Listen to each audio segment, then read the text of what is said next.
Welcome back to another deep dive. Today we are unpacking a story that I think a lot of you probably know by reputation, even if you haven't actually cracked the spine. It's a story about a collision. You have two lives that are operating on completely different frequencies, different economic planets really, and then smash. They run right into each other. It is a collision, isn't it? That's a very good way to put it. We are looking at Me Before You, #1 by Jojo Moyes.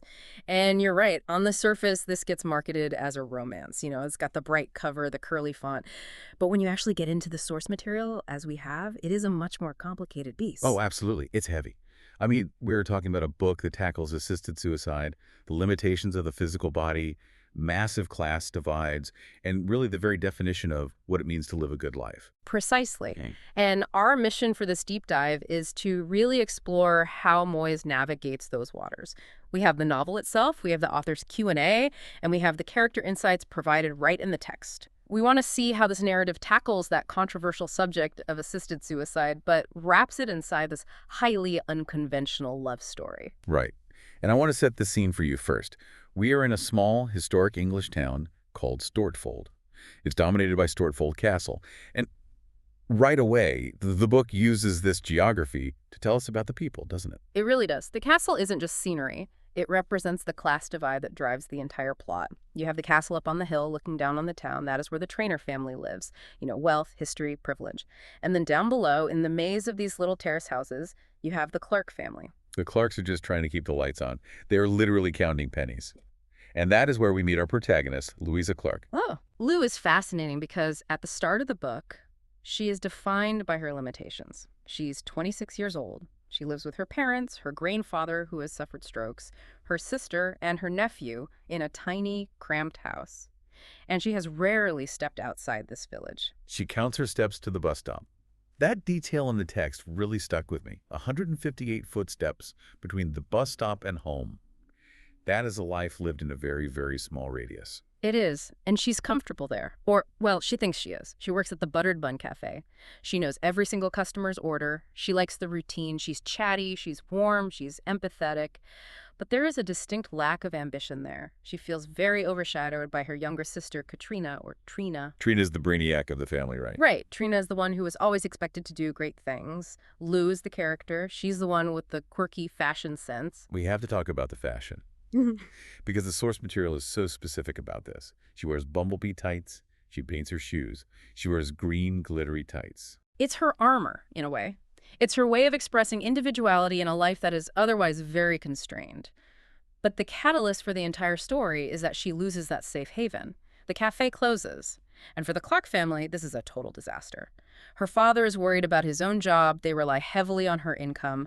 So Lou is thrust out into the job market with very few qualifications. And after a series of disastrous attempts, I think she tries working at a chicken processing factory at one point, which sounded absolutely horrific. She lands an interview at Granta House, the big house on the other side of the castle. And this brings us to the other side of the collision, Will Traynor. Now, if Lou's the girl who never left town, Will is or was the man who conquered the world. Master of the universe is the term often used for his type. We get a prologue set in 2007. Will is 35. He's wealthy. He's a high-powered businessman dealing with huge buyouts and legal clauses. He loves extreme sports, climbing, skiing. He has a beautiful girlfriend. He is a man who feels he's in complete control of his destiny. Until he isn't. Until he isn't. It's raining. He's in London. He's trying to hail a cab. He's on his BlackBerry. And a motorcycle hits him. And in that split second, everything he built, everything he identified as himself, is gone. When we meet him in the main timeline, it's 2 years later. He is a C56 quadriplegic. Now, I want to pause here because the book is very specific about the medical details. What does C56 actually mean for his day-to-day life? Because I think you really need to understand this to get where his head is at. This is crucial to understanding his mindset. A C56 injury means the spinal cord is damaged at the cervical level, specifically vertebrae 5 and 6. This results in paralysis from the chest down. However, it's not just that he can't walk. He has some movement in his shoulders and biceps, but very limited control over his wrists and no fine motor skills in his fingers whatsoever. So he can't even pick things up. He can't grip a fork properly. He can't button a shirt. He is entirely dependent on others for feeding, dressing, and hygiene. But beyond the movement, there are the systemic issues. He has no control over his bladder or bowels, requiring catheters and a really strict regimen. He's in constant neuropathic pain, which is often described as burning or crushing sensations. And there's a term mentioned in the book, autonomic dysreflexia. That sounds terrifying. It is terrifying. It's a condition common in high-level spinal cord injuries, where a noxious stimulus below the injury level, like a full bladder or even just a wrinkled sheet, triggers a massive, uncontrolled reaction from the autonomic nervous system. Blood pressure skyrockets, pounding, headaches, sweating. It can lead to a stroke or death if not treated immediately. So Will isn't just sitting in a chair. He is living in a body that is constantly malfunctioning and dangerous to him. That context changes everything. He's not just grumpy. He's in a living hell. Yeah. And this is the man Lou is sent to interview for. The interview scene is crucial because it establishes the power dynamic immediately. Lou shows up wearing her mother's suit. Which rips. It rips right up the thigh as she sits down. She is humiliated. And she is meeting Camilla Traynor, Will's mother. The text describes Camilla as severe. Regal Lou actually compares her to Marie Antoinette. Camilla is desperate, but she is also incredibly exacting. And she hires Lou. But not because Lou has medical skills. There's a nurse for that, right, Nathan? Correct. Nathan handles the medical side. The catheters, the bowel routines, the medication. Camilla hires Lou for her mental attitude. She wants someone to cheer Will up. She wants a life-enhancing presence in the house. Which is a pretty tall order when the person you're supposed to be cheering up refuses to even speak to you. Will is incredibly hostile at first. He mocks her. He makes fun of her fashion. He does this thing where he acts like he can't speak, making strange noises just to freak her out. He wants her to feel as uncomfortable as he feels. He calls her incapable. He sees her as just another person paid to watch him, like a babysitter. Exactly. He resents his dependence. Every time someone does something for him, it reminds him of what he can't do anymore, so he lashes out. And Lou feels useless. She goes home and tells her family she can't stick it, but she has to, because they really need the money. So you have this initial dynamic of total friction. He's the immovable object of misery, and she's this unstoppable force of nervous chatter. And neither of them understands the other yet. To Will, Lou is just a simple village girl with bad taste in clothes. To Lou, Will is just a mean, rich invalid. But the turning point comes when Lou discovers why she was actually hired. It's not just to cheer him up. There's a clock ticking. This is the secret, the heavy part of the book. Lou overhears a conversation between Camilla and Will's sister, Georgina. It's a devastating revelation. Will has made a pact with his parents. He attempted suicide once before. He slashed his wrists. His mother saved him. But he told them he couldn't go on living like this. He agreed to give them 6 months. 6 months to see if life could be bearable. But if he still wants to die at the end of that 6 months, they agreed to take him to Dignitas in Switzerland. And the date is set, August 13th. Lou realizes she has been hired essentially as a suicide watch. She feels like an accessory. She is absolutely horrified. Her first instinct is to quit immediately. Which is completely understandable. I mean, talk about pressure. Hi, your job is to convince this man that life is worth living, and you have, what, 4 months left? It creates huge moral conflict for her. Her mother, Josie, who is very religious and moralistic, would be appalled if she knew the full extent. But Lou's sister, Trina, convinces her to go back. Trina basically says, look, you can't quit, we need the money. But also, if you quit, he definitely dies. If you stay, maybe you can actually change his mind. So this becomes the mission. Lou creates a plan. She calls it the bucket list, though I guess in this context that's a bit grim. She goes to the library. She researches activities for quadriplegics. She decides she's going to fill his remaining time with adventures. She wants to show him that life can still be beautiful, even in a wheelchair. But the interesting interplay here, which the text highlights, is that Lou views herself as the savior. She thinks, I can fix this. Whereas Will views himself as a man just tolerating a final waiting period. He's enduring it for his mother's sake. He's not looking to be saved. And that tension is what drives the middle section of the book. But before they get to the big adventures, the bond has to form. And it starts with something very small. The haircut. Oh, that's such a great scene. Yeah. Will has this long, shaggy hair and a beard. He looks like a castaway. And Lou offers to cut it. It's a moment of physical intimacy and trust. She's buzzing around him with scissors, touching his face, his head. And when she's done, he is transformed. He looks like the handsome, successful man he used to be. It's the first time Lou sees him, not just the disability. And it's the first time he really lets her in. And then we get the scene in the maze. This is pivotal for understanding Lou, isn't it? It is. They are out in the castle grounds. Will asks her why she is so limited, why she stays in this tiny town, why she has absolutely no ambition.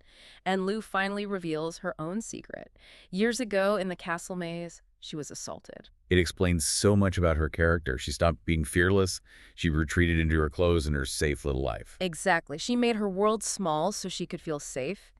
And what's fascinating is Will's reaction. He doesn't just offer sympathy. He challenges her. He tells her, you only get one life. It's actually your duty to live it as fully as possible. Which is incredibly ironic, coming from a man who's planning to end his own life. It is deeply ironic, but it shifts their dynamic completely. Will becomes a mentor to Lou. He starts pushing her to read different books, to watch foreign films with subtitles, to think about going back to college.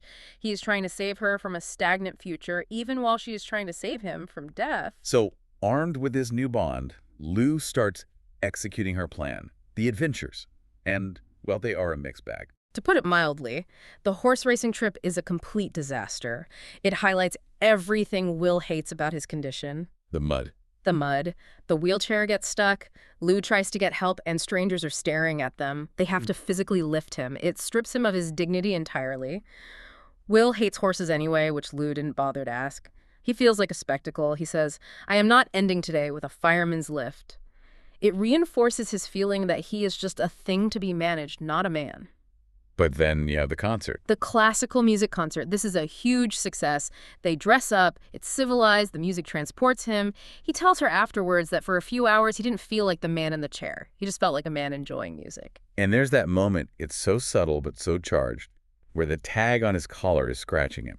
Yes. This goes back to the medical reality we discussed earlier. He feels the scratch on his neck, but he can't move his hands to fix it. Lou leans in and uses her teeth to bite the tag off. It is incredibly intimate. It's sensual without being overtly sexual because it highlights his extreme vulnerability and her tender care. It's the moment you, as the listener, realize, and Lou realizes, this is becoming much more than a job. We really have to talk about the wedding. Because this is where the romance kicks in, but also where the tragedy of Will's past life just punches us in the face. This is the wedding of Alicia and Rupert. Alicia was Will's girlfriend. Rupert was his best friend. How about a betrayal? It's the ultimate betrayal. They got together after his accident. Will decides to go to the wedding, mostly to prove a point, to show he's not broken by it. Yeah. But it's excruciating. People look at him with pity. Alicia's super awkward. But then the dance. The dance. Lou, in her defiance, decides they are going to dance. She sits on his lap, and they spin around the dance floor in the wheelchair. It's defiant. It's romantic. She smells his skin. He holds her, as best he can. It's a public declaration that he is still a man worthy of affection. And this brings us to the romantic triangle. Because we can't forget, Lou has a boyfriend this whole time. Patrick. Patrick, the running man. Patrick isn't a villain, per se. But the book uses him to show the difference between being with someone and really seeing someone.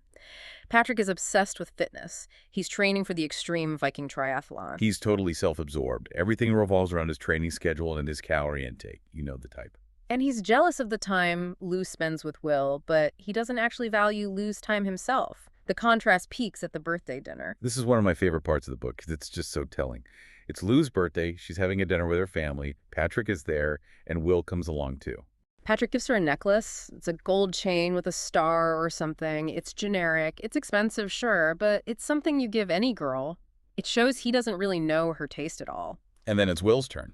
Will hands her a package. She opens it, and inside are bumblebee tights. Adult-sized bumblebee tights. Because she told him that story months ago. She told him how much she loved them as a kid and couldn't find them anymore. And he remembered. He found them. It proves he listens. He understands her quirkiness. He loves her for that quirkiness, not in spite of it.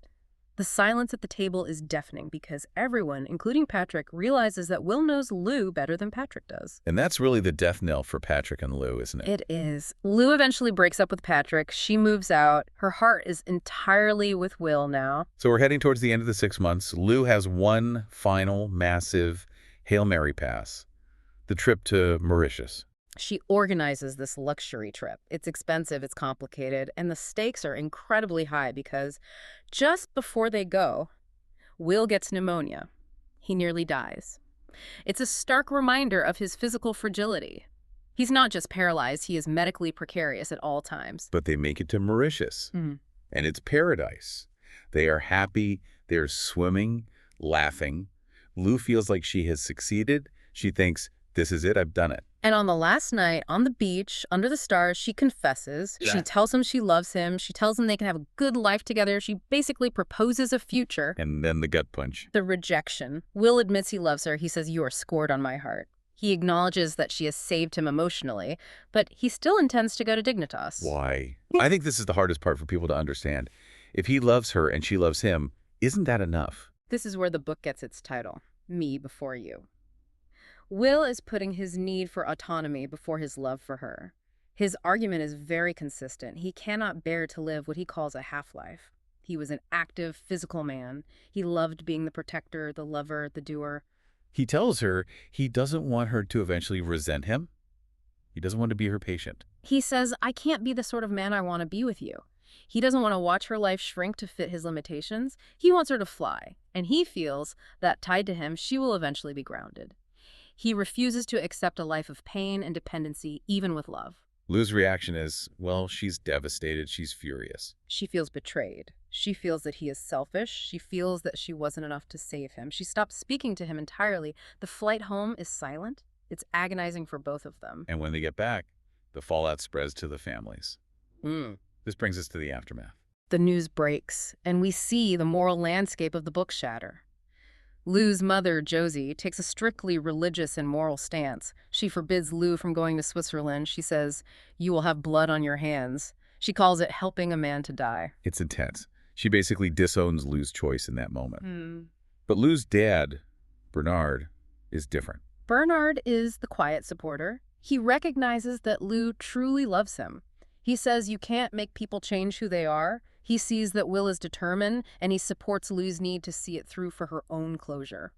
So Lou goes. She flies to Switzerland. She realizes she cannot let him die alone. She loves him too much to abandon him, even if she fundamentally disagrees with his choice. The scene in Switzerland it's not sensationalized at all, is it? No, and that's important. It's described as an industrial estate. It's mundane. It's just a normal house. It's not a gothic horror show, nor is it some heavenly gateway. It's just a place. And the goodbye. It's quiet. There are no last-minute miracles. Will doesn't suddenly change his mind because Lou walked in the door. They hold each other. She tells him about the life they could have had, but she accepts his decision. She just loves him through it. And he dies. He does. This brings us to the theme of autonomy. The book doesn't really take a side, does it? It presents the horror of the mother, the anger of the sister, the grief of the lover, but ultimately, it respects Will's choice. That is the controversial core of the book. It suggests that quality of life is highly subjective.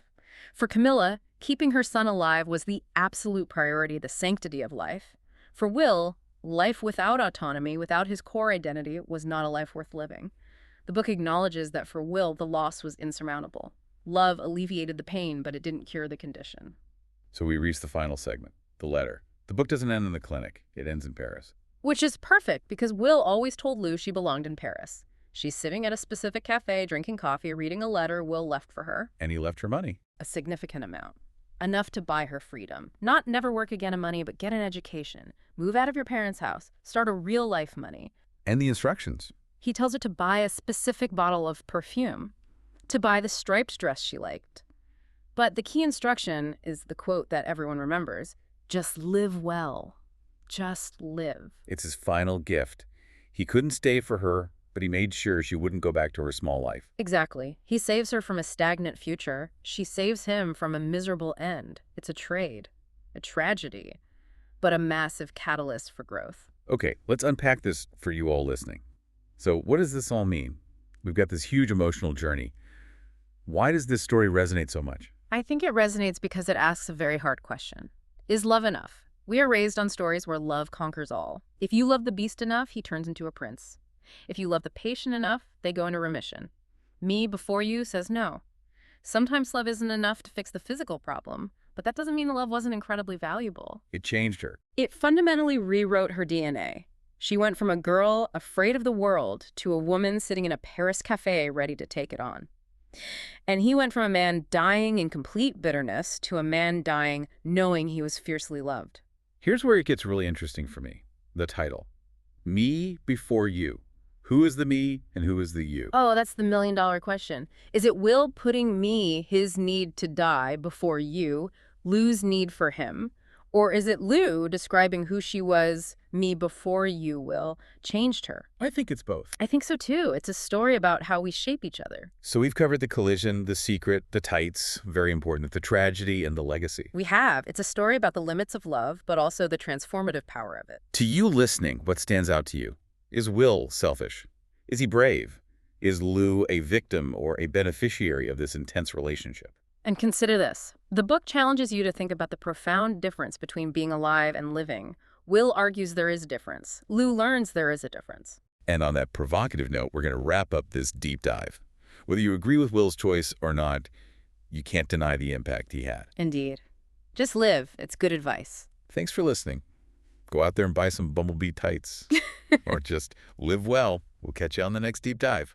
Goodbye. See ya.